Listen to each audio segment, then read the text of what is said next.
Good morning.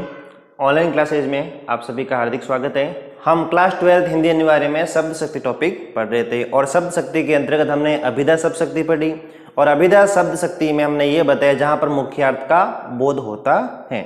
Number 2 पर उसके पश्चात हमने पढ़ी थी लक्षणा शब्द शक्ति और लक्षणा शब्द शक्ति में हमने ये बताया था जहां पर मुख्यार्थ से संबंधित अर्थ लिया जाता है, मुख्यार्थ से संबंधित अर्थ लिया जाता है और वो जो अर्थ होगा वो किसी न किसी रूढ़ि या प्रयोजन के माध्यम से लिया जाएगा। वापस देखना, लक्षणा शब्द शक्ति, लक्षणा शब्द शक्ति में मुख्यार्थ के बाधित होने पर मुख्यार्थ में बाधा उत्पन्न होती है तथा रूढ़ि या प्रयोजन के माध्यम से मुख्यार्थ से संबंधित अर्थ लिया जाता है, वहां पर लक्षणा शब्द शक्ति होती है। और लक्षणा शब्द शक्ति को मैंने दो भागों में विभाजित किया था, एक रूढ़ि लक्षणा, एक प्रयोजनवादी लक्षणा। रूढ़ि लक्षणा में रूढ़ि के माध्यम से अर्थ लिया जाता है और प्रयोजनवादी लक्षणा में प्रयोजन के माध्यम से अर्थ लिया जाता है। और उसके पश्चात हमने लक्षणा शब्द शक्ति के उदाहरण पढ़े और आज हम शुरू करने जा रहे हैं शब्द शक्ति का जो तीसरा भेद है वो व्यंजना शब्द शक्ति। व्यंजना शब्द शक्ति लक्षणा व अभिधा से कुछ अलग है। व्यंजना शब्द से में स्पष्ट हमें पता चल रहा है कि व्यंजना मतलब विशेष। यह शब्द शक्ति दोनों शब्द शक्तियों से कुछ विशेष है। विशेष होने का प्रयोजन क्या है? क्योंकि अभिधा शब्द शक्ति में किसी भी वाक्य में शब्दों का सामान्य अर्थ लिया जाता है। लक्षणा शब्द शक्ति में उस सेंटेंस में शब्द का आपके मुख्यार्थ से संबंध दिया जाता है, लेकिन व्यंजना शब्द शक्ति में न तो मुख्यार्थ होता है न लक्ष्यार्थ होता है, दोनों से भिन्न कोई विशेष अर्थ लिया जाता है। किसमें? व्यंजना शब्द शक्ति में।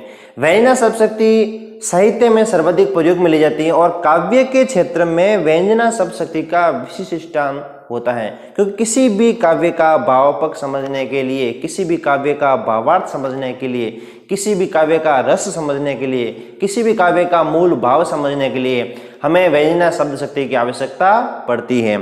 तो व्यंजना शब्द शक्ति के बारे में हम ये पढ़ेंगे। सबसे प्रथम हम व्यंजना शब्द शक्ति की परिभाषा पढ़ते हैं। परिभाषा में क्या बताया गया है?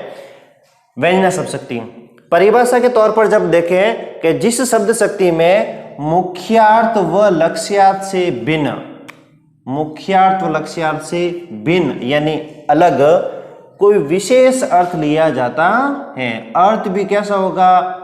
विशेष होगा, उसे व्यंजना शब्द शक्ति कहते हैं।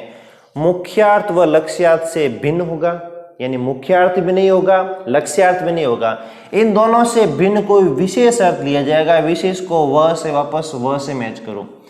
व्यंजना शब्द शक्ति में विशेष अर्थ लिया जाता है। दूसरी बात, व्यंजना शब्द शक्ति में प्रयुक्त शब्द जो होगा, यानी व्यंजना शब्द शक्ति में प्रयुक्त शब्द जो होगा व्यंजक कहलाएगा व व्यंजक शब्द से निकलने वाला अर्थ जो होगा वो क्या कहलाएगा? व्यंग्यार्थ कहलाएगा। प्रयुक्त शब्द व्यंजक और व्यंजक शब्द से निकलने वाला अर्थ व्यंग्यार्थ। जैसे अभिधा शब्द शक्ति में वाचक से निकलने वाला अर्थ वाच्यार्थ, लक्षणा शब्द शक्ति में लक्षक से निकलने वाला लक्ष्यार्थ, उसी प्रकार व्यंजना शब्द शक्ति में व्यंजक शब्द से निकलने वाला अर्थ व्यंग्यार्थ कहलाता है। नेक्स्ट बात कि व्यंजना शक्ति का साहित्य में दोनों शब्द शक्ति की तुलना में विशिष्ट स्थान क्यों है?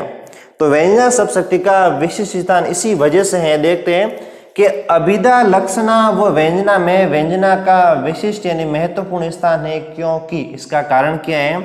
कारण यह है कि अभिधा व लक्षणा शब्द शक्ति में शब्द के अर्थ का बोध होता है।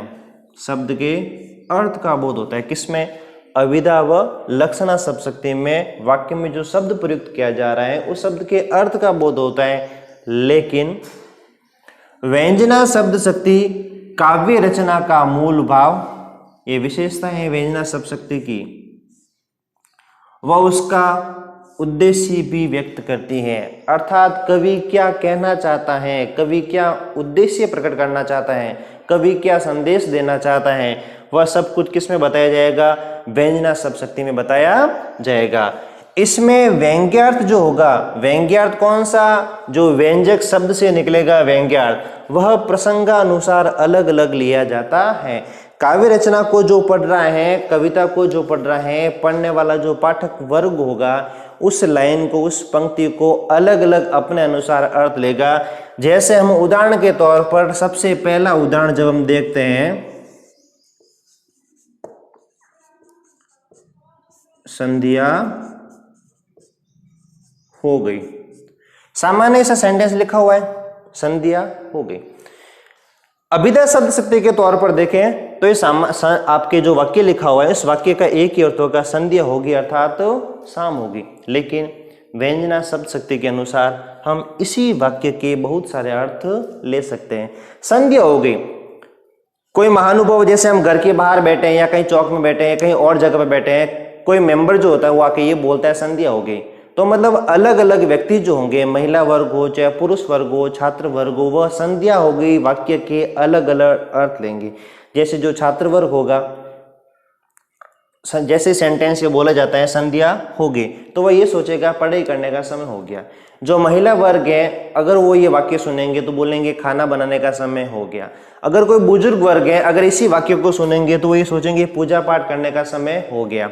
ठीक है, और भी सभी व्यक्ति अलग अलग व्यक्ति जो हैं, महिला वर्ग हो चाहे पुरुष वर्ग हो चाहे छात्र वर्ग हो, जो बच्चे खेल रहे हैं उनके सामने अगर ये वाक्य बोला जाए तो वो बोलते हैं घर जाने का समय हो गया। यानी वाक्य तो एक ही है, वाक्य तो एक ही है, लेकिन इस वाक्य के प्रसंगानुसार बहुत सारे अर्थ हो सकते हैं। तो यह जो सेंटेंस है, यह जो वाक्य है, इस वाक्य का मुख्य अर्थ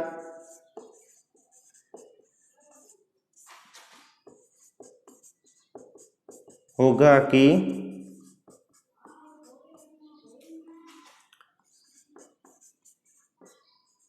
शाम हो गई, लेकिन इसके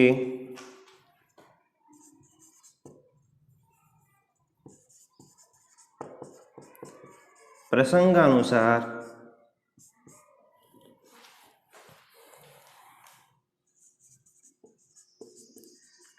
अनेक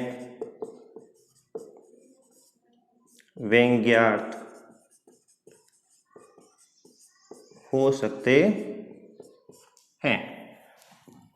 इस वाक्य का मुख्य अर्थ होगा कि शाम होगी, सामान्य सा वाक्य है, सामान्य सा अर्थ है, लेकिन व्यंजना शब्द शक्ति के तौर पर जब हम इस वाक्य को देखते हैं तो इनके अनेक व्यंग्यार्थ हो सकते हैं। जैसे इसका पहला व्यंग्यार्थ क्या होगा,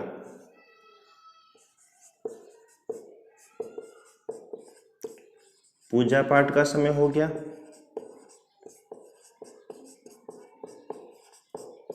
पहला व्यंग्यार्थ। दूसरा व्यंग्यार्थ, भोजन बनाने का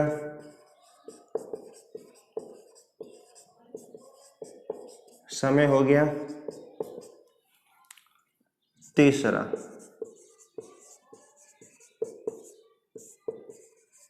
पशुओं के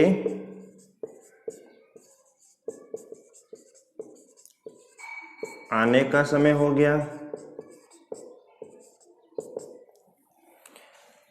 अगला,